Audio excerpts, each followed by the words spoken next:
Hey young scholars, Mr. Moran here. Today we're going to learn about the Homestead Act, the Chinese, and the Mormons. So two important groups that came out west that had a big impact on the United States, and the Homestead Act, which was a law that was created in 1862 with the help of Abraham Lincoln. And the Homestead Act gave 160 acres to any white male that would move out to the west. But there were some requirements with that.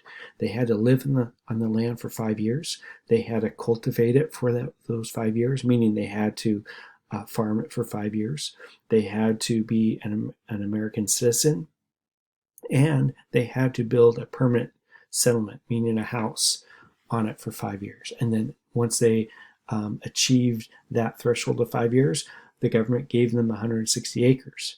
Now, this may sound like a good deal, but it was a lot of hard work, because out of all those people that applied for the Homestead Act, 60% failed because they could not sustain a farm on it for 5 years, or they couldn't live on it for 5 years.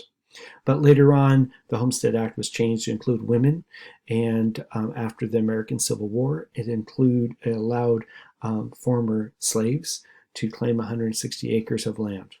But interesting enough, though, it did not allow for people who fought for the Confederacy to claim any land. So if you were a soldier or if you were part of the government, you cannot claim any land in this. Also focus on the impact it had on the Native Americans. I'll cover that in the video. And then we're going to go to the Mormons. And the thing that is really important about the Mormons is understand how the Mormons are very different from the missionaries. The missionaries came out west to expand their religion and to convert the Native Americans. But the Mormons, on the other hand, they came out to the west because they just wanted to practice their religion. They could not do that in the United States.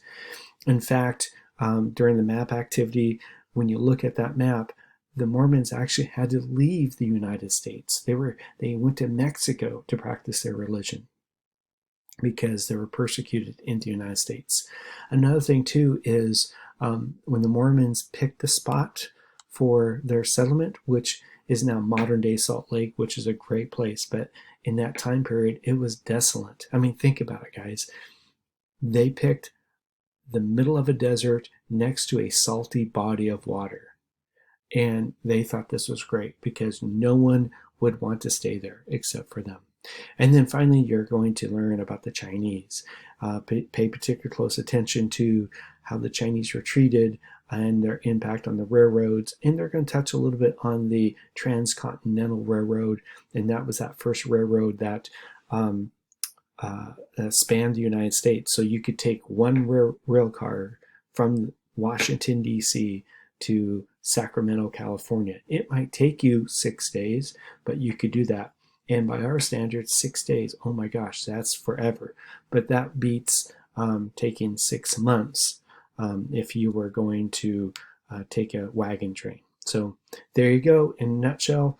What we're going to be doing, is you're going to go down to this Think link, and you're going to be viewing some videos and a map, and it's going to look like this.